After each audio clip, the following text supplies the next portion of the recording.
चलिए देखिए, तो लास्ट देखिए है हम लोगों ने जो बात किया था वो किस पे किया था। हम लोगों ने देखिए जो पीछे चर्चा हुई है थोड़ा ध्यान दीजिए तब उस पर आगे बढ़ा जाए। तो एक तो हम लोगों ने बात किया था, आपने देखा कि 1990 में क्या हो रहा है, ओबीसी का जो रिजर्वेशन है, आरक्षण है, वो क्या हो रहा है, लागू हो रहा है। ठीक है, और इसी के तहत आपने देखा कि 1992 में क्या हो रहा था, 1992 में एक बहुत महत्वपूर्ण इंदिरा साहनी केस हो गया। इंदिरा साहनी केस, और इस इंदिरा साहनी केस के कुछ महत्वपूर्ण तथ्य क्या थे, क्योंकि अब उसी के जो मतलब अगर आप इंदिरा साहनी केस को नहीं ध्यान रखेंगे तो इसके आगे के प्रावधान जो है वो आप समझ नहीं पाएंगे, क्योंकि यहीं से जो सुप्रीम कोर्ट का जजमेंट आया है उसी के बाद आगे की प्रक्रिया बढ़ रही है। ठीक है, तो इसमें इंदिरा साहनी केस में क्या आया था, सबसे पहली बात तो इंदिरा साहनी केस में ये आया कि जो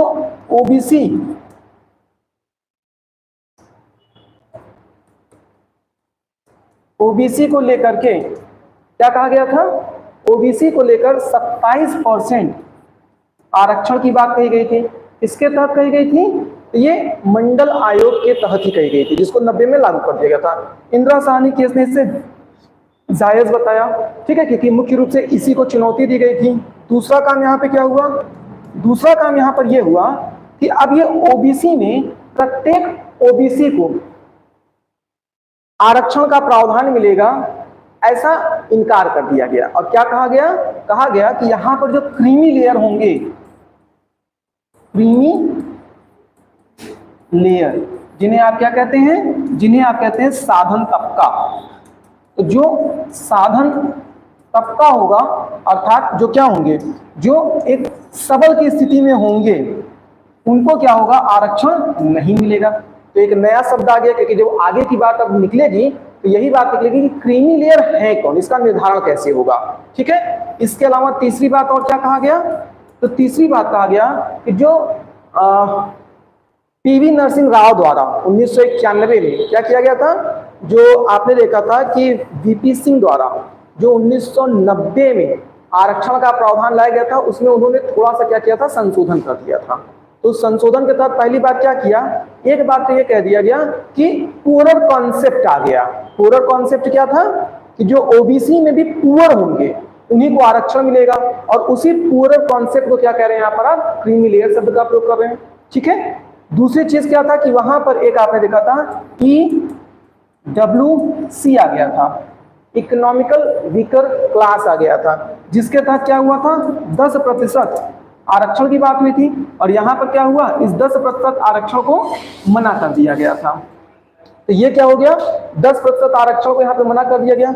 इसके अलावा और क्या कहा गया, इसके अलावा कहा गया कि जो आरक्षण का प्रावधान है इसकी न्यायिक समीक्षा की जा सकती है, न्यायिक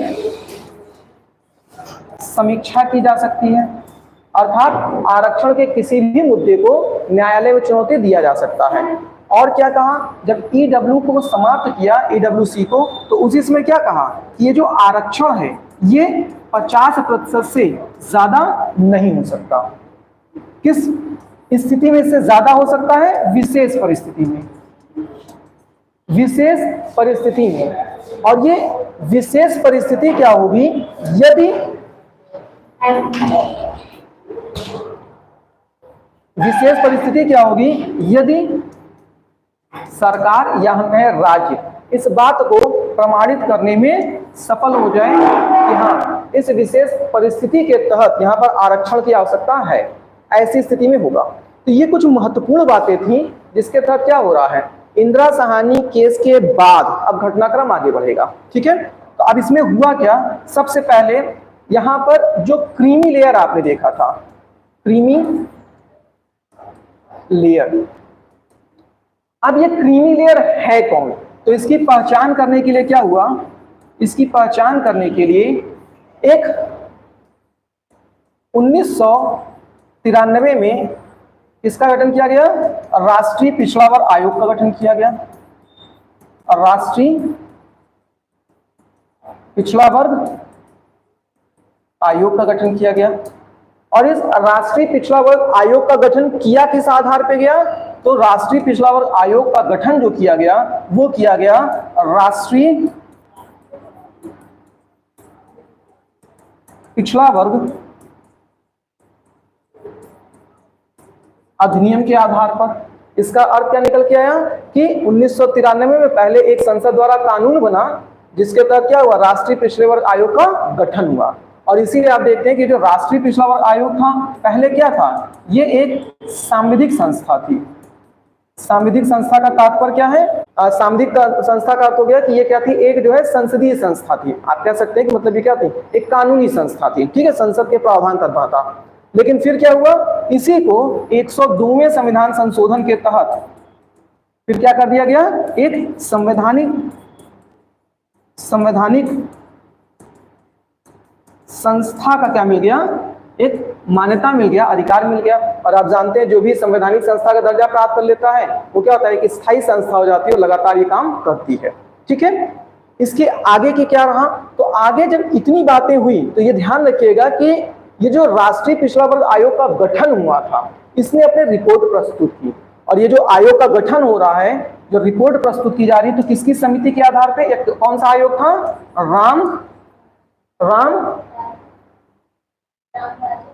रामनंदन समिति, ठीक है। तो रामनंदन समिति के आधार पर क्या हुआ, यहां पर रिपोर्ट को प्रस्तुत किया गया। और ये रिपोर्ट क्या था, ध्यान रखिएगा, इसका मतलब क्या, जो राष्ट्रीय पिछड़ा वर्ग आयोग 1993 रहा है, जिसे आप तृतीय राष्ट्रीय पिछड़ा वर्ग आयोग भी कह सकते हैं। क्यों, क्योंकि पहला जो राष्ट्रीय पिछड़ा वर्ग आयोग था उसका गठन कब हो रहा है, 1953 में हुआ। फिर द्वितीय राष्ट्रीय पिछड़ा वर्ग आयोग का गठन कब हो रहा है, 1979 में हो रहा है। फिर तृतीय कौन हो रहा है, तो याद करके 1993 में हो जा रहा है, ठीक है। अब ये जो रामनंदन समिति थी इसका मुख्य कार्य क्या था, इसका मुख्य कार्य था क्रीमी लेयर की पहचान करना, क्रीमी लेयर की पहचान करना। क्योंकि क्या कहा गया, इंदिरा साहनी केस में यह स्पष्ट कर दिया गया कि ओबीसी में सभी को आरक्षण का लाभ नहीं मिलेगा, जो साधन तबका है, जो क्रीमी लेयर है, उसको आरक्षण नहीं मिलेगा। तो फिर सवाल ये उठा ये क्रीमी लेयर होगा कौन, और उसी के लिए क्या हुआ था, फिर ये आयोग का गठन हो रहा है। तो अगर आपसे पूछा जाता है कि क्रीमी लेयर का निर्धारण पहली बार किसने किया था या किस समिति के द्वारा किया गया था, तो रामनंदन समिति द्वारा 1993 में, ठीक है। और इन्होंने क्या बताया, इन्होंने बताया कि 1 लाख रुपए जिस भी परिवार की वार्षिक आय होगी, वार्षिक आय, वो क्या है, वो ओबीसी का रिजर्वेशन जो है उसका हकदार नहीं होगा, ठीक है। इसका मतलब उस समय 1993 में जिसकी भी आय 1 लाख रुपए से कम थी उसी को क्या माना जाता था, उसी को गरीब माना गया था, ठीक है।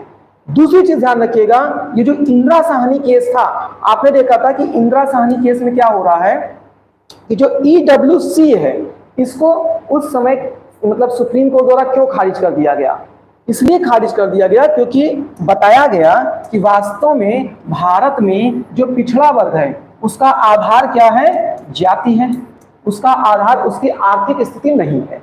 और ऐसा क्यों, क्योंकि आप देख रहे थे मंडल समिति के अनुसार क्या बताया गया था, बताया गया कि जो पिछड़ा वर्ग है नागरिकों का, उसका मूल जो विषय होगा वो उसकी जाति के आधार पर होना चाहिए। तो उन्होंने क्या किया, चूंकि जो मंडल आयोग द्वारा ओबीसी आरक्षण को लागू किया गया उसी के अगेंस्ट इंदिरा साहनी केस था, उसको जायज बताया, तो उसको जायज बताया तो उसके सभी विषयों को क्या किया, जायज कर दिया। और चूंकि वहां पर मूल विषय भाई जो राष्ट्रीय पिछड़ा वर्ग आयोग को गठन हो रहा था उसका काम क्या था, उसका काम यही तो था कि पहले आप बताइए कि नागरिकों का पिछड़ा वर्ग है कौन, और जब उसने अपनी रिपोर्ट में बता दिया जाति है तो फिर सरकार उसके लिए फिर आर्थिक स्थिति कैसे ला सकती है। तो इसी वजह से उस समय जो मतलब सुप्रीम कोर्ट था मुख्य रूप से इंदिरा साहनी केस में ये ईडब्ल्यूसी वाला जो मतलब कॉन्सेप्ट था उसको समाप्त कर दिया गया था, ठीक है। इतनी बात सुन रही। अब देखें यहां पर इतनी बातें हम लोगों ने कर लिया, ठीक है। अब यहां पर ध्यान रखिएगा कि ये जो वर्तमान में ओबीसी के लिए जो उस समय 1 लाख रुपए का दायरा था ये कितना है, 8 लाख, यानी 8 लाख रुपए जिस भी परिवार के आर्थिक मतलब आय होगी वार्षिक, उसको जो है वो क्रीमी लेयर माना जाएगा, इसका मतलब वो साधन तबका होगा और वो ओबीसी रिजर्वेशन का हकदार नहीं होगा। ठीक है, अब हम लोग यहाँ पर आगे बढ़ते हैं। इंदिरा साहनी केस में ही एक बात और कही गई थी, उसी से हम लोग को चीजों को आगे बढ़ाना है। इंदिरा साहनी केस में जो एक महत्वपूर्ण बात और क्या कही गई, वो कहा गया कि एससी और एसटी के पदोन्नति में आरक्षण नहीं होगा। एससी एसटी इसलिए मैं कह रहा हूं क्योंकि बाद में सारी लड़ाई एससी एसटी के पदोन्नति के आरक्षण पर ही थी। ओबीसी का तो ना कभी जिक्र हुआ, ना कभी उस पर चर्चा हुई। तो जब हम एससी एसटी कह रहे हैं तो यहां पर आप ओबीसी को भी ध्यान में रखिएगा। इसका मतलब पदोन्नति में किसी भी प्रकार का आरक्षण नहीं होगा। ठीक है, अब यहीं पर क्या हो रहा है, इसी पदोन्नति के मैटर को लेकर के फिर केसेस होंगे। ठीक है, तो इसी को हम लोग को आगे देखना है।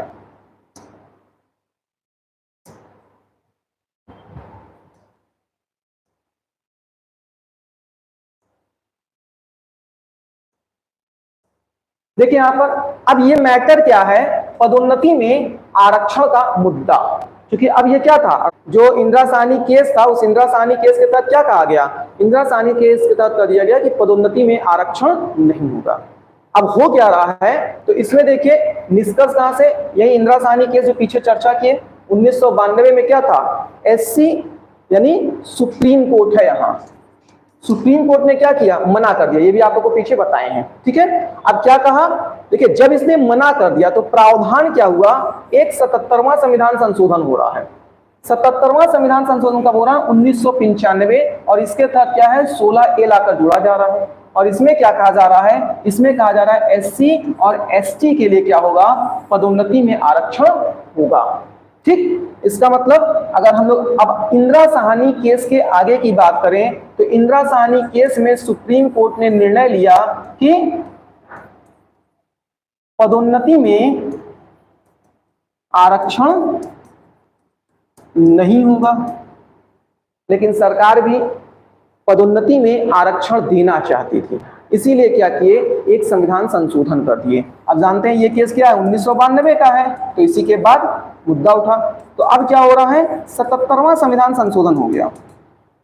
और 77वां संविधान संशोधन कब हो रहा है, ये हो रहा है 1995, और इसके तहत क्या जोड़ा जा रहा है, इसके तहत 16(4)A जोड़ा जा रहा है। ठीक है, तो यहाँ पे देखिए 4A का संबंध किससे है, ध्यान रखिएगा, 4A का संबंध पदोन्नति में आरक्षण से संबंधित है। ठीक है, अब यहां पर क्या हुआ, यहां पर यह प्रावधान निकला कि एससी और एसटी को क्या किया जाएगा, पदोन्नति में आरक्षण मिलेगा। एससी और एसटी को पदोन्नति में आरक्षण मिलेगा, लेकिन ये विशेष तौर पे ध्यान रखिएगा, ओबीसी में पदोन्नति को लेकर किसी भी प्रकार का आरक्षण नहीं। ठीक है, अब इसके बाद क्या होगा, अभी एक और 85वां संविधान संशोधन करना पड़ जाएगा 2001 में। तो उसका कारण क्या है, पहले उसको समझिए, या आइए पहले देख ही लेते हैं उसमें किया क्या गया, फिर आगे एक साथ दोनों को कर लेंगे। अब देखिए इसके बाद क्या हो रहा है, 85वां संविधान संशोधन हो रहा है। और 85वां संविधान संशोधन कब हो रहा है, 2001 में हो रहा है। और इस 85वें संविधान संशोधन के तहत क्या किया जा रहा है, इस 85वें संविधान संशोधन के तहत पुनः जो आपका 16(4)A था, पहले से बात कह दिया गया कि एससी और एसटी के लिए क्या होगा, पदोन्नति में भी आरक्षण प्राप्त होगा। ठीक है, अब इसी में क्या किया गया, एक और लाइन जोड़ दी गई, या आप कह सकते हैं कि एक और इसी में क्या किया गया, उपबंध जोड़ दिया गया।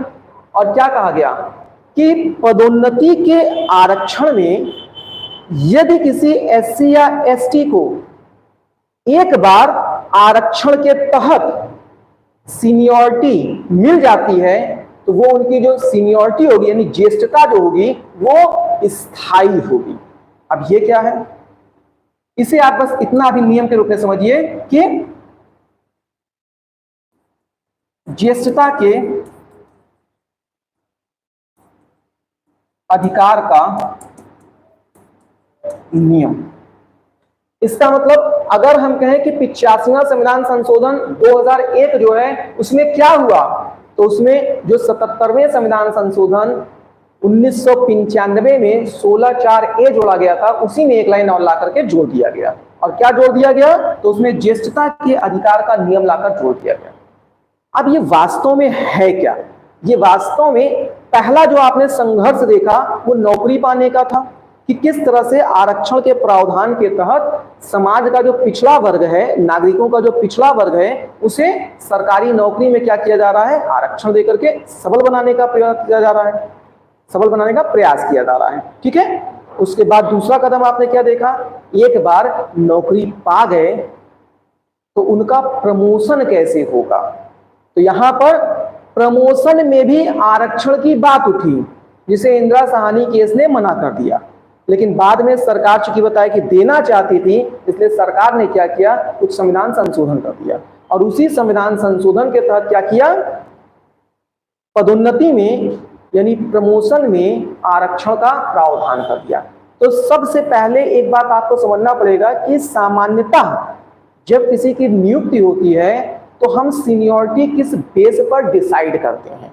तब देखेंगे कि जब एससी या एसटी का केस आएगा तो उसमें ये बातें क्या कहा जा रहा है। ठीक है, तो आइए सबसे पहले तो हम लोग ये समझते हैं कि जो सीनियरिटी होती है, ठीक है, उसका निर्धारण कैसे होता है।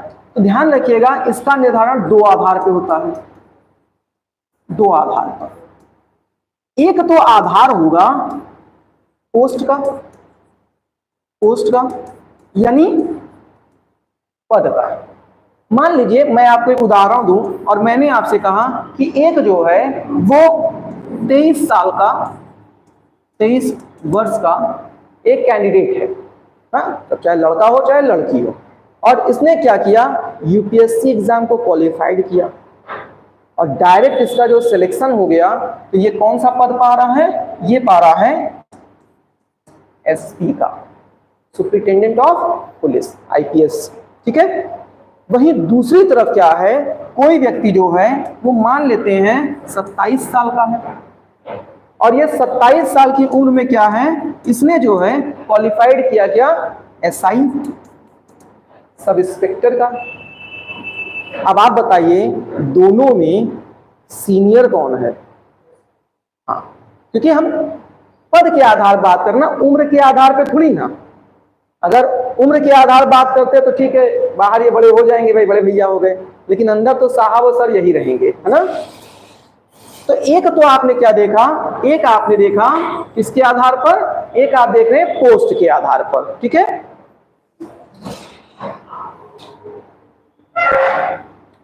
दूसरा आधार क्या बनता है, दूसरा आधार ये बनता है कि किसने कितनी लंबी सेवा दी है, किसकी ज्वाइनिंग पहले हुई है। लंबी सेवा से मतलब क्या है, किसकी ज्वाइनिंग पहले हुई है। अच्छा, ज्वाइनिंग पहले होगी तो इसका मतलब क्या है, यही जो पद होगा वो क्या होगा, वो समान होगा। अब अगर मान लेते हैं कि कोई एक कैंडिडेट है, फिर से एक उदाहरण लेते हैं, कोई एक कैंडिडेट है जो 23 वर्ष का है और इसने क्या किया, इसने 2018 में क्या किया, अपनी ज्वाइनिंग लिया है। और वहीं एक दूसरा कैंडिडेट है जो 27 वर्ष का है और अब वो क्या है, सेम पोस्ट पर, यानी इसने भी क्या किया, यूपीएससी क्वालिफाइड कर लिया और इसने क्या किया, 2022 में ज्वाइनिंग किया है। तो अब आप बताइए सीनियर कौन होगा, जिसने पहले ज्वाइनिंग किया है। इनकेस अगर यही 27 वाला पहले किया होता 2018 में तो वो सीनियर हो जाता। तो इसका मतलब सामान्यता अगर हम कहें तो जो सीनियरिटी है उसका आधार क्या बनेगा, उसका आधार बनेगा कि या तो आप पद में बड़े होंगे, और यदि दो समकक्ष पदों की चर्चा होगी तो उसमें जो है जिसकी ज्वाइनिंग पहले हुई होगी। ठीक है, अब यहां पर समझिए कि जब एससी एसटी पदोन्नति की बात की जा रही है, अर्थात इसमें आरक्षण की बात की जा रही है, तो इसका अर्थ क्या है, इसका अर्थ है कि सामान्यतः एससी और एसटी को जनरल, और चूंकि ओबीसी को भी आरक्षण नहीं है इसलिए यहां पर ओबीसी को भी लेके चलिए, तो जनरल और ओबीसी की तुलना में कम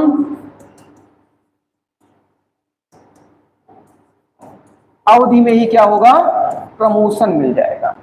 इसका मतलब क्या है कि यदि हम मान लेते हैं कि एक जनरल या ओबीसी कैंडिडेट है और इसका प्रमोशन जो है वो सामान्यतः हम मान लेते हैं 10 वर्ष में होता है, तो जो एससी या एसटी होगा उसके प्रमोशन के आरक्षण का प्रावधान हो गया कि हो सकता है इसे 5 वर्ष या 7 वर्ष में ही प्रमोशन मिल जाए। ठीक है, अब समस्या क्या होगी उसको ध्यान दीजिए। जैसे मान लीजिए कि हम लोग बात करें, 2 कैंडिडेट हैं, एक ए हो गया और एक बी हो गया। ठीक है, अब इस ए कैंडिडेट को हम मान लेते हैं कि ये कौन है, या तो जनरल है और या ओबीसी है। और इसने क्या किया, इसने मान लिए कि 2020 में क्या किया, यूपीएससी क्वालिफाइड कर गया और क्या बन गया, एसपी रैंक पा लिया। और हो सकता है एक दूसरा कोई कैंडिडेट हो जो क्या हो, अब ये एससी या एसटी में आ रहा हो। अगर ये एससी या एसटी में आ रहा है तो हम एक सामान्य स्थिति की बात करें तो हो सकता है कि इसकी जो ज्वाइनिंग है ये मान लेते हैं कि 2023 में पाया। अभी फिलहाल हम सेम रैंक की बात कर रहे हैं। अब आप बताइए कि अगर इसको प्रमोशन मिलेगा तो कब मिलेगा, 2030 में, 10 वर्ष अवधि मान के चल रहे हैं। तो यहां पर क्या होगा, इसका एक रैंक बढ़ जाएगा, ये टीआईजी पद पर पहुंच जाएगा, होगा। और यहां पर इनकी ज्वाइनिंग कब है, 2023 की। अगर 2023 की इनकी ज्वाइनिंग है तो अब आप बताइए कि इनका तो प्रमोशन 5 ही वर्ष में हो रहा है। अगर 5 ही वर्ष में हो रहा है तो इनको कहीं ना कहीं 2028 में प्रमोशन मिलेगा। अब ये कहां है, एक रैंक इनकी भी बढ़ गई, अब ये भी क्या हो गए, मान लेते हैं डीआईजी के पद पे पहुंचे। तो अब आप लोग बताइए दोनों में से सीनियर कौन, दोनों तो लड़ेंगे, तुम हमको सल्यूट करो, तुम हमको सल्यूट करो, दोनों में से सीनियर कौन है भाई। अगर हम सामान्य नियमों के अनुसार चलें तो आप देख रहे हैं भाई जिसकी ज्वाइनिंग पहले हो गई ये कहीं ना कहीं इनसे सीनियर रहेगा कि नहीं रहेगा, लेकिन प्रमोशन तो ये पहले पा गए। अच्छा चलिए ठीक है, मान लेते हैं कि ये पा गए। अब इसके बाद क्या हो रहा है, इसका फिर से क्या होता है, एक बार 2030 में प्रमोशन हो रहा है कि नहीं हो रहा है। अब 28 में तो ये डीआईजी बने और पुनः 30 में आके ये डीआईजी बन गया। अब बताइए हमको 2028 तो आपको आराम से दिख गया, तो जरा 2030 में बताइए अब सीनियर कौन होगा, क्योंकि अब दोनों फिर से समकक्ष हो गए। किसे सीनियर माना जाए, जिसे पहले ज्वाइनिंग मिली या जो बाद में प्रमोशन पाया, मतलब या जो पहले प्रमोशन पाया। अब यही तो विवाद उत्पन्न हो गया और इसी विवाद को लेकर के क्या हो गया, फिर केस निकलना प्रारंभ हो गया। ठीक, और इसी केस के निपटारे के लिए ही तो 85वां संविधान संशोधन हो गया 2001 में। और उसी 85वें संविधान संशोधन में क्या कहा गया कि ज्येष्ठता का नियम लागू होगा। और ज्येष्ठता का नियम का तात्पर्य क्या है कि जो एक बार एससी या एससी सीनियरिटी प्राप्त कर लेगा तो उसकी वो सीनियरिटी क्या होगी, स्थायी हो जाएगी। इसका मतलब अब ये जो एससी और एसटी के कैंडिडेट हैं, एक बार ये सीनियरिटी प्राप्त कर लिए 2028 में हो गए, तो अब क्या होगा, अब हमेशा यही जो है वो सीनियर माने जाएंगे। यानी 2030 में भी सीनियर कौन माने जाएंगे, यही माने जाएंगे। ठीक है, अब एक बात और भी है, इसको 2 तर्कों पे आप देख सकते हैं। एक, अगर आप आरक्षण को पदोन्नति में जायज मानते हैं कि नहीं ठीक है पदोन्नति में भी आरक्षण मिलना चाहिए, तो ये सीनियरिटी का नियम सही है। वैसे भी जब सुप्रीम कोर्ट निर्णय दे रहा है, नहीं फिलहाल यहाँ तो सरकार संशोधन का भी खैर, तो ये सीनियरिटी का निर्णय किस तर्क पर सही है, क्योंकि जब समान पदों की बात करते हैं तो समान पदों में किसकी पहले ज्वाइनिंग हुई उसी के आधार पर तो आप तुलना कर सकते हैं। भाई जब आप दोनों एसपी थे तो एसपी थे तो देख लिया गया कौन पहले आए थे, लेकिन जब उससे एक रैंक ज्यादा जब दोनों डीआईजी हो गए तो ये भी तो देखेंगे डीआईजी के पद पर पहले कौन आया। अब डीआईजी के पद पर कहीं ना कहीं पहले तो यही आ रहा है ना, ठीक है, तो इस वजह से एक ये भी तरीका सही है, और बाकी ज्येष्ठता का नियम तो आप देख ही रहे हैं। ठीक है, असमय। तो अब यही क्या हुआ, 85वां संविधान संशोधन,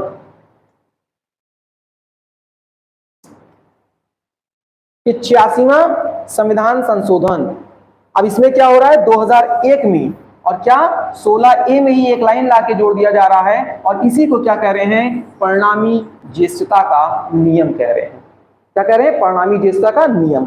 अगर परिणामी ज्येष्ठता के नियम की बात करें तो इसका अर्थ क्या निकल के आ रहा है कि SC और ST कैंडिडेट में जो एक बार क्या हो जाएगा, सीनियर हो जाएगा, अब उसकी सीनियरिटी जो है वो क्या हो जाएगी, स्थायी हो जाएगी। यही कहते हैं परिणामी ज्येष्ठता का नियम। इतनी बात समझ आई? ठीक है, अब आइए, इतने आराम से चीजें निपट कहां पाती हैं। अब सबसे बड़ी बात यह है कि भाई ये तो सरकार ने अपना निर्णय लिया ना कि 77वां संविधान संशोधन कर दे रहा है, 85वां संविधान संशोधन कर दे रहा है। तो जब 77वां संविधान संशोधन करके 16(4)A में लाकर चीजों को जोड़ रहा है और क्या कह रहा है, तो अब देखिए एम नागराज केस क्या हो रहा है, 2006 का हो रहा है। मुख्य रूप से इसका विषय क्या है, तो इसमें 16(4)A में जो पदोन्नति की बात की गई थी, अब उसी को चुनौती दिया गया। ठीक है, पदोन्नति का तात्पर्य क्या है, यहाँ SC और ST को लेकर के जो आप देख रहे थे कि एक तो उनको आरक्षण मिल रहा है पदोन्नति में, और दूसरा जो उसमें जो परिणामी ज्येष्ठता का नियम निकल करके आ रहा है। ठीक है, तो निर्णय क्या निकला इसका, एम नागराज केस, पदोन्नति में आरक्षण जायज है। सबसे पहली चीज क्या हुआ कि जो 77वां संविधान संशोधन हो रहा है उसको यहां पर सही ठहरा दिया गया। ठीक है, अब दूसरी बात यहां पर देखिए कि कहे जायज तो है, लेकिन राज्य क्या करेगा, जो पदोन्नति में आरक्षण दे रहा है उसके लिए वो क्या करे, निम्नलिखित तथ्यात्मक आंकड़ा प्रस्तुत करें। इसका मतलब आप पदोन्नति में आरक्षण तो दे सकते हैं, लेकिन उस आरक्षण को लेकर के पहले कुछ चीजों को आप स्पष्ट करिए। उसमें 3 प्रमुख विषय हैं। पहला क्या है, पिछड़ापन, दूसरा क्या है, अपर्याप्त प्रतिनिधित्व, और तीसरा क्या है, इनएफिशिएंसी या अकुशलता। ठीक, इस पे हम लोग चर्चा करेंगे, एक एक करके देखते हैं। तो पहला आप जो देख रहे हैं वो क्या है, पिछड़ापन। ध्यान रखिएगा क्या हम लोग पढ़ रहे हैं, अब हम लोग पढ़ रहे हैं नागराज केस 2006। ये क्या है, तो ये है जो पदोन्नति में आरक्षण का था मुद्दा, उसी को चुनौती दिया गया है। ठीक है, अब यहां पर कह रहे हैं कि पदोन्नति में आरक्षण दे सकता है, लेकिन राज्य पहले 3 चीजों को स्पष्ट करे। पिछड़ापन, इसका मतलब कि जिसको आप मतलब पदोन्नति में आरक्षण दे रहे हैं, जिसको आप पदोन्नति में आरक्षण दे रहे हैं वो पिछड़ा है। इस बात को भी स्पष्ट करके बताइए कि वो पिछड़ा है। ठीक है, हालांकि इसके बाद अभी जनरल सिंह केस होगा, और उसमें आप देखेंगे कि जो पिछड़ेपन का आंकड़ा प्रस्तुत करना था उसे अमान्य कर दिया गया। उसका बहुत सीधा सा कारण था कि भाई जब आप SC ST को ऑलरेडी एक मतलब जो राष्ट्रीय आयोग बन रहा है उसके माध्यम से आप पिछड़ा घोषित कर चुके हो, तो कितनी बार उसको बार बार पिछड़ा घोषित करते रहेंगे। और उसमें भी क्या है, किसी जाति को SC ST के तहत राष्ट्रपति, मतलब किसी जाति को SC ST यानी अनुसूचित जाति अनुसूचित जनजाति की कैटेगरी में रखने का काम कौन करता है, राष्ट्रपति करता है। और राष्ट्रपति किसके आधार पर करता है, तो मंत्रिपरिषद की सलाह पर करता है। लेकिन यदि किसी भी जाति को एक बार SC ST की कैटेगरी में लाकर रख दिया जाता है, तो उसके बाद उसे उस कैटेगरी से बाहर निकालने के लिए फिर संसद द्वारा विधि बना करके ही किया जा सकता है। तो जब राष्ट्रपति किसी जाति को SC ST के भीतर लाके रख रहा है, तो इसका मतलब ही तो हो गया कि वो पिछड़ा है, तभी तो लाके रख रहा है। तो आप बार बार कितनी बार उससे जो है ये आंकड़ा मांगेंगे कि आप बार बार साबित करो कि वो पिछड़ा है। लेकिन फिलहाल अभी ध्यान रखिएगा कि मांगे हैं कि आप पिछड़ेपन का उनका आंकड़ा प्रस्तुत करिए। ठीक है, अब जो दूसरा आपने देखा था वो देखिए ज्यादा महत्वपूर्ण है, ये है अपर्याप्त प्रतिनिधित्व। प्रतिनिधित्व। देखिए, अपर्याप्त प्रतिनिधित्व क्या है? अपर्याप्त प्रतिनिधित्व का मतलब हो गया कि जैसे मान लेते हैं कोई एक पद है, ठीक है, और इस पद पर क्या कर रहे हैं, आप किसी को प्रमोट करना चाह रहे हैं। हमने मान लिया कि जो ये पद है यहां पर 100 लोग इस पद पर हैं, और आप जानते हैं कि जो एससी या एसटी को लेकर के आरक्षण का प्रावधान है, कितना है? एससी के लिए 15% और एसटी के लिए 7.5%। तो आप जानते हैं कि जब कहीं पर भी हम आरक्षण की बात करते हैं तो आरक्षण की जो सीमा निर्धारित की गई है, वो सीमा में आरक्षण की जो प्रतिशतता है उतने प्रतिनिधित्व कम से कम होनी चाहिए, यही उसका मूल विषय होता है। अब जैसे मान लेते हैं हमने कहा कि 100 एसपी की हम बात कर रहे हैं, एक ही पद ले लिए, और इसमें क्या है, हम किसी एक एससी कैंडिडेट को प्रमोट करके लाना चाहते हैं, लेकिन यदि वो ऑलरेडी संख्या में 15% या इससे ज्यादा है तो उनका तो प्रतिनिधित्व पहले ही पूरा हो चुका है। इसका मतलब अगर उनका 15% से कम वहां पर पदों की संख्या है तभी आप उनको फिर प्रमोशन में आरक्षण दे सकते हैं। ये बात समझ आ रहा है? इसका सीधा सा अर्थ क्या है कि जब आपके आरक्षण का प्रावधान है तो 15% का अधिकार आपको प्रत्येक स्थान पे दिया जा रहा है, प्रमोशन में भी 15% का अधिकार दिया जा रहा है, लेकिन जिस पद के लिए प्रमोशन हो रहा है अगर वहां ऑलरेडी एससी कैंडिडेट की संख्या 15% या उससे ज्यादा है तो आपका तो प्रतिनिधित्व पहले ही पूरा हो चुका है। हाँ, ये जरूर है कि वहां पर यदि 15% से कम एससी कैंडिडेट हैं तो वहां पर आप प्रमोशन के लिए फिर आरक्षण दे सकते हैं। ठीक है, इसी को कहते हैं कि आप ये भी साबित करिए, आंकड़ा प्रस्तुत करिए, राज्य यानी सरकार आंकड़ा प्रस्तुत करे कि जिस पद पर हम एससी या एसटी का प्रमोशन कर रहे हैं वहां पर अभी उनका प्रतिनिधित्व अपर्याप्त है। इसी तरह अगर हम किसी एसटी कैंडिडेट को लेकर जाएंगे तो इसका मतलब कि यदि उनके 7.5% कैंडिडेट वहां पर हैं तो आपके जो प्रतिनिधित्व का आंकड़ा है वो तो पर्याप्त हो चुका है, तब आपको किसी को आरक्षण देने की जरूरत नहीं है। ठीक है, अब होगा क्या, जैसे मान लेते हैं कहीं पर भाई कोई रिटायर्ड हो रहा है, अब आपके पास जो आरक्षण था वो रिक्त पड़ा रह गया तो आप नीचे से किसी को ला करके क्या कर सकते हैं, वहां पर रिक्त पदों को भर सकते हैं, तो उनको आप जल्दी क्या कर सकते हैं, जो पदोन्नति है वो कर सकते हैं। ठीक है, तो इसी को कह रहे हैं क्या, इसी को कह रहे हैं पदोन्नति में जो है मतलब पर्याप्त जो है प्रतिनिधित्व ना होना। ठीक, इसके बाद देखिए क्या है अगला कह रहा है इन इफिशियंसी, मतलब अकुशलता।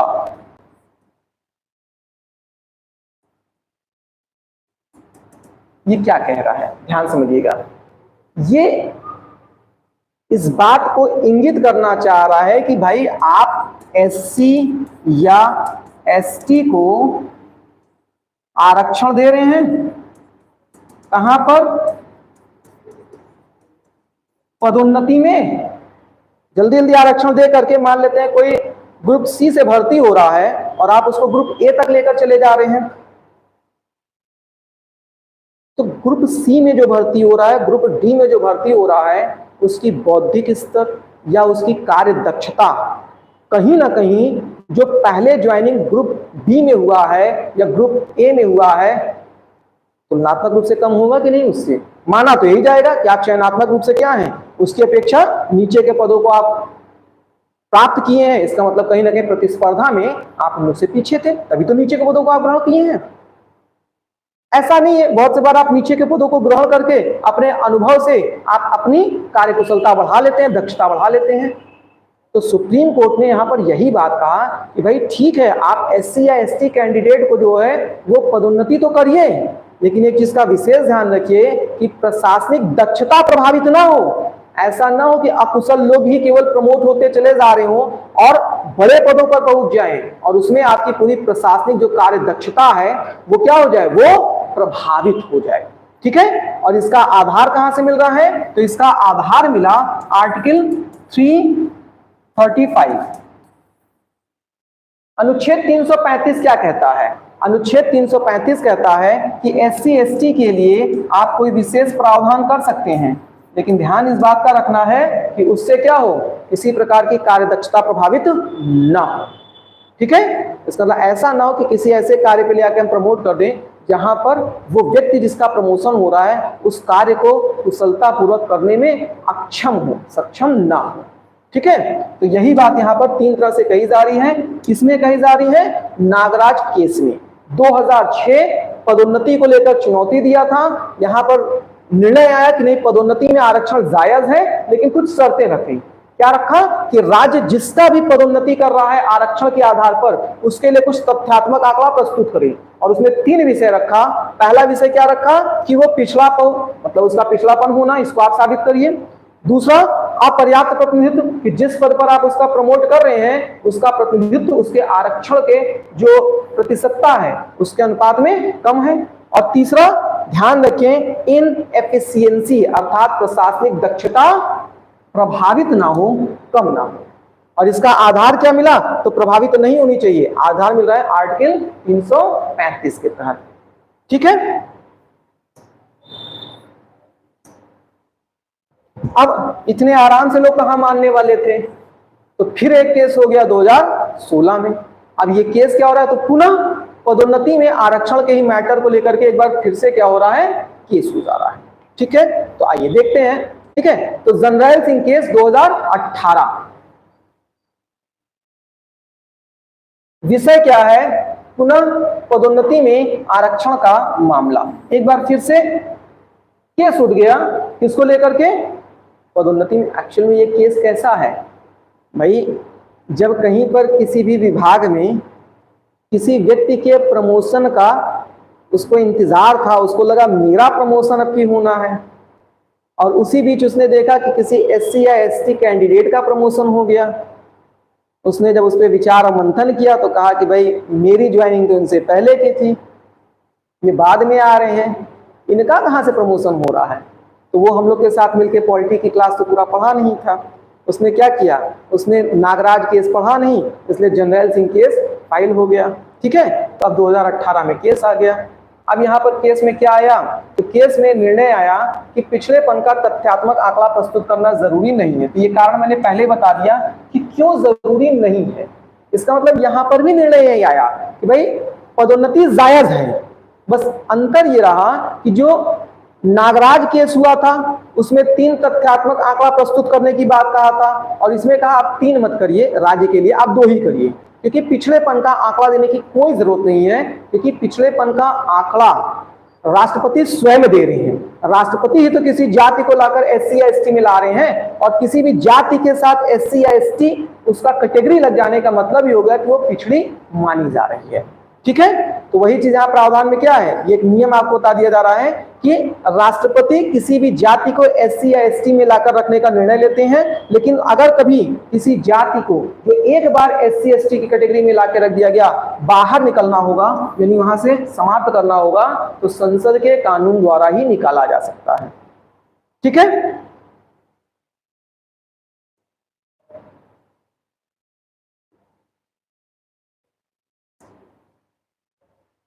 देखिए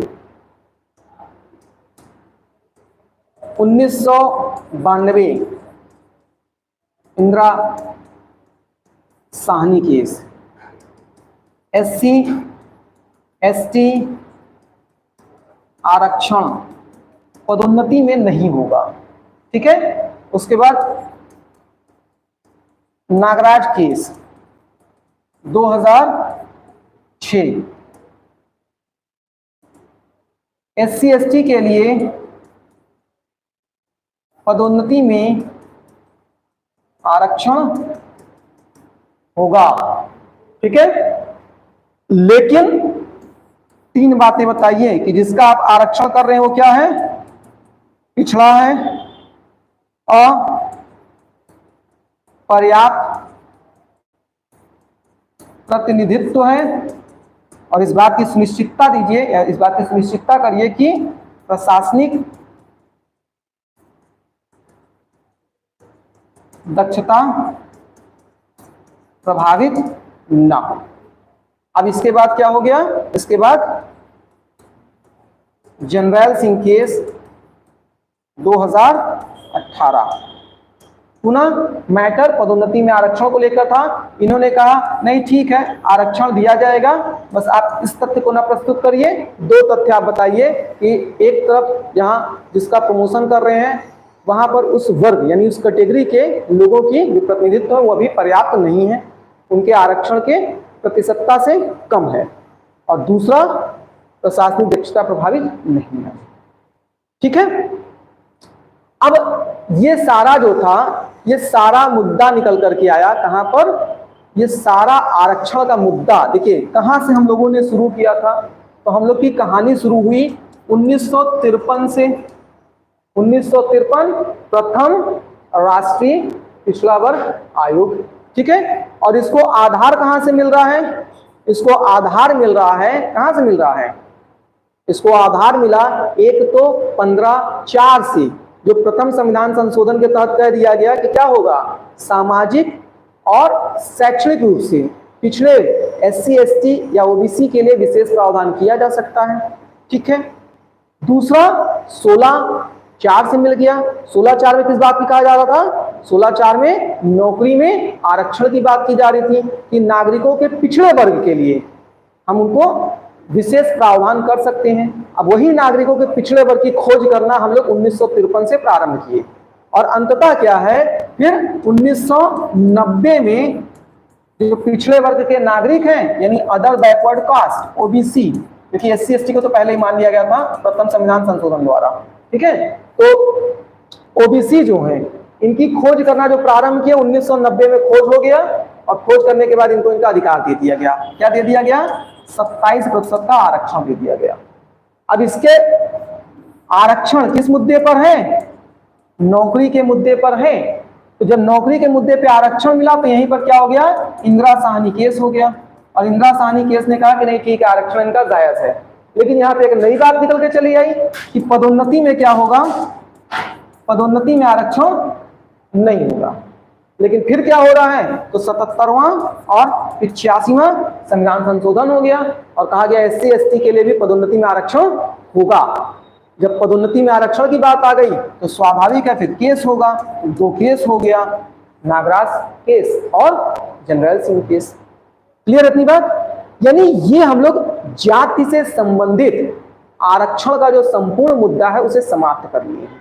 अब हम लोग किस मुद्दे पर आ रहे हैं, जो नया आपका एक आरक्षण का प्रावधान आ गया था जिसे आप कहते हैं इकोनॉमिकली वीकर सेक्शन ना, आर्थिक रूप से पिछड़े वर्ग के लिए आरक्षण का प्रावधान। ठीक, आइए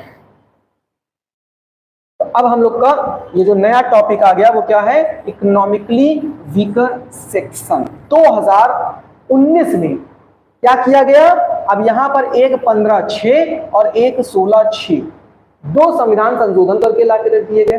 ठीक है, कब, 2019 में।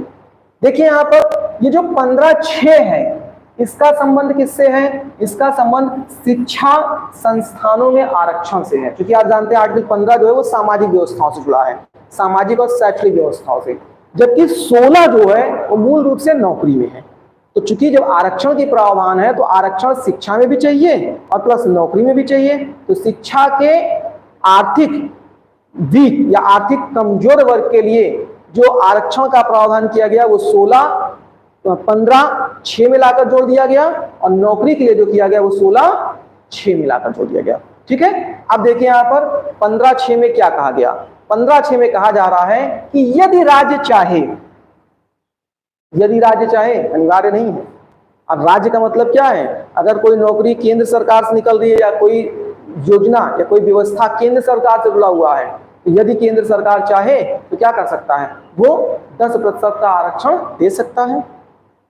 और फिर इसके बाद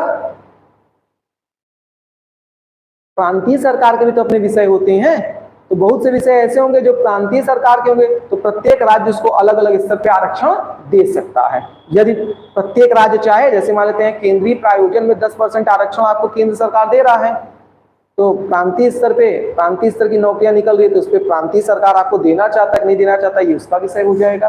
ठीक है, क्योंकि उसके विषय का क्षेत्र हो जा रहा है वो। तो यदि राज्य चाहे तो यह आरक्षण देगा, और यह आरक्षण क्या होगा, अतिरिक्त होगा। अतिरिक्त का प्रावधान यह है कि पहले ही आप देखे थे कि 49.5% आरक्षण को आप देकर बैठे हैं। उसमें क्या है, एक 27% हो जा रहा है, एक 15% आ रहा, और एक 7.5% हो जा रहा है। हो रहा है कि नहीं हो रहा है? ठीक है। अब ये जो आरक्षण दिया जा रहा है वो क्या होगा, पहली चीज 10% होगा, और दूसरी चीज क्या होगा, अतिरिक्त होगा। तो इसमें 10% और लाके जोड़ दीजिए, अब क्या हो जाएगा, 59.5% होगा। ठीक है। अब इसमें क्या कहा जा रहा है कि कौन ईडब्ल्यूएस है। ईडब्ल्यूएस का मतलब economically weaker section, economically weaker section, आर्थिक रूप से पिछड़ा वर्ग कौन है, इसका निर्धारण कौन करेगा, राज्य करेगा। ठीक है। और दूसरी बात यहां पर क्या है, सभी सरकारी शिक्षण संस्थानों में 15/6 सभी सरकारी शिक्षण संस्थानों में ये लागू होगा। ठीक है। आर्टिकल 30 का अपवाद ध्यान में रखिएगा कि अल्पसंख्यकों के जो शिक्षण संस्थान होंगे वहां पर 15/6 के तहत रिजर्वेशन नहीं है, क्योंकि अल्पसंख्यकों के शिक्षण संस्थानों में सिर्फ उन्हीं को पढ़ने का अधिकार है, क्योंकि अल्पसंख्यकों की संस्कृति का संरक्षण करना है। नहीं तो वहां पर अन्य बहुसंख्यक पहुंच करके उनके जो शिक्षण का प्रावधान है या जो संस्कृतियां हैं उसका क्या कर सकते हैं, उसमें मतलब कह सकते हैं ना, अपना प्रभाव उत्पन्न कर सकते हैं। तो उनके संरक्षण के लिए उसमें क्या, किसी अलग वर्ग के लिए उसमें स्थान नहीं। ठीक है।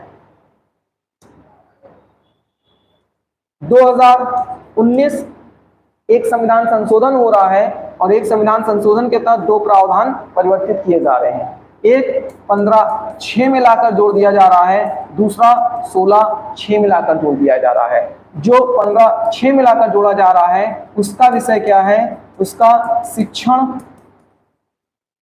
संस्थान में आरक्षण से है, उसका सरकारी नौकरी से है।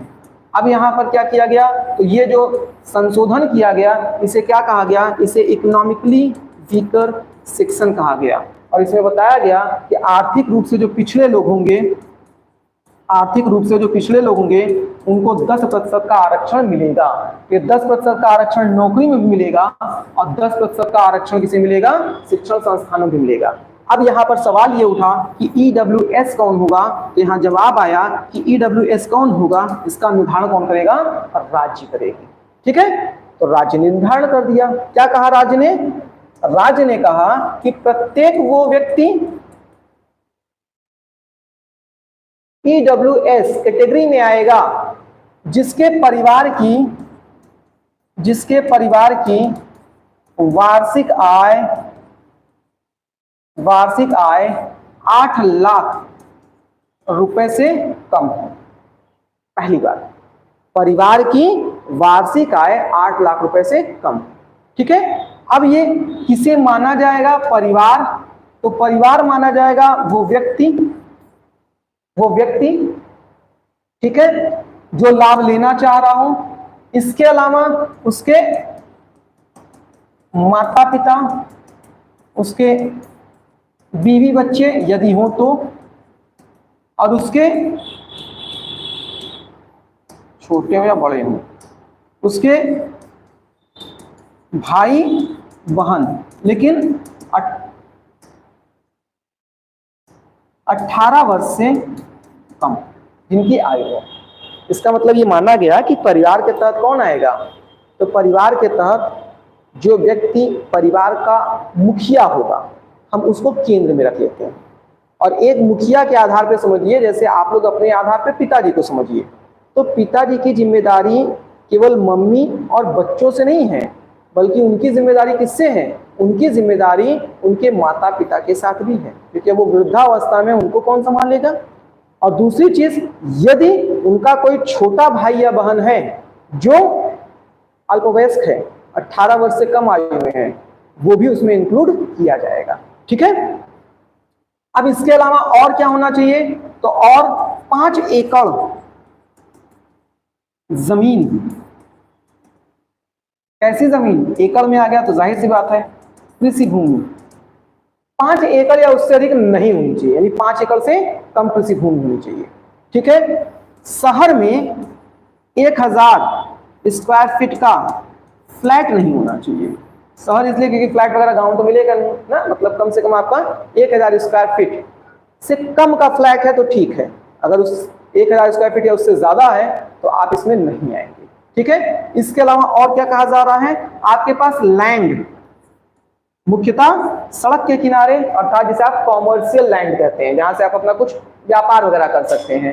तो अगर हम शहर की बात करें तो शहर में 200 स्क्वायर फीट, और अगर हम गांव की बात करें तो 1000 स्क्वायर फीट, इससे कम ही होना चाहिए, इससे ज्यादा नहीं होना चाहिए। इतना अगर कोई भी व्यक्ति आंकड़ों में पिछड़ता है तो वो क्या होगा, वो आर्थिक रूप से पिछड़े वर्ग का माना जाएगा, और तब वो क्या होगा, 10% आरक्षण का हकदार होगा। ठीक है,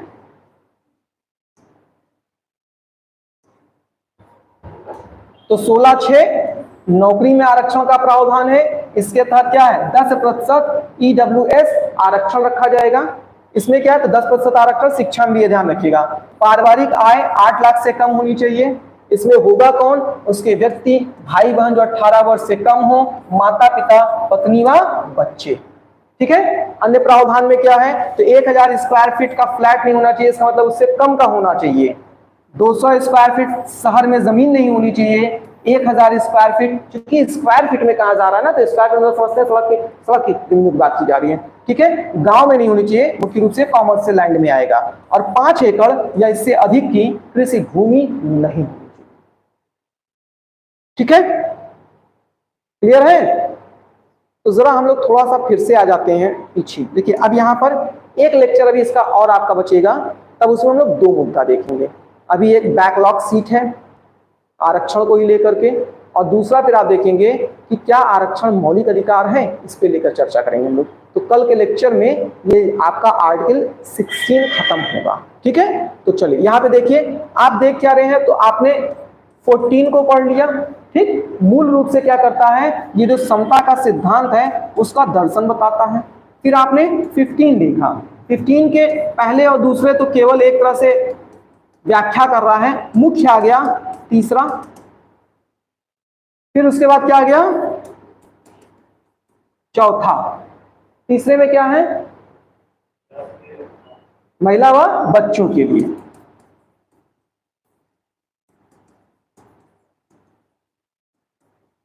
बच्चों के लिए चौथा क्या है, चौथा सामाजिक व शैक्षणिक रूप से पिछड़े वर्ग, यानी सामाजिक और शैक्षणिक वर्ग से पिछड़े। अब आप डिसाइड ही कर लिए हैं, तो सामाजिक व शैक्षणिक वर्ग। और इसमें क्या हो जाएगा, तो इसमें SC, ST और OBC भी आ गए।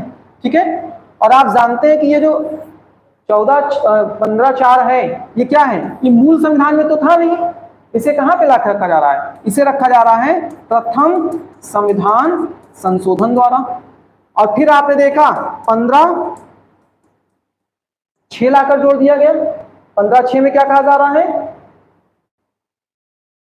15(6) में क्या कहा जा रहा है, हाँ अभी जो आपने देखा 2019। ठीक है, अब इसी तरह से अगर हम लोग बात करें 16 में, तो 16 में आपने देखा 1, 2 कुछ महत्वपूर्ण नहीं है। फिर आपने देखा बातें 3 से शुरू हो रही महत्वपूर्ण वाली। 3 से बात क्या शुरू हो रही है, 16(3) में निवास के आधार पर है, निवास के आधार पर। ठीक है, आरक्षण या विशेष प्रावधान विधि द्वारा कर सकते हैं। और 4 में क्या है, तो 4 में आ रहा है आपका, जो अभी आप लोग अब आरक्षण का पूरा मुद्दा देख रहे थे कि नागरिकों को पिछड़े वर्ग के लिए, नागरिकों के पिछड़े वर्ग के लिए। ठीक है, और फिर यहीं से क्या है, SC, ST और OBC आरक्षण निकल करके आ रहा है। फिर उसके बाद जो है 16(6) आपने देख लिया। 16(6) क्या था, ये 2019 का आ गया, EWS आ गया। फिर यहाँ पर क्या हो गया, 16 जो है अगर आप देख रहे हैं तो 16(4)A आ गया, और 16(4)A में ही क्या किया गया, फिर एक और लाइन जोड़ दिया गया। फिर 77वां संविधान हो गया, और जो ए में जोड़ा गया ये कौन सा था, ये 4 संविधान संशोधन हो गया।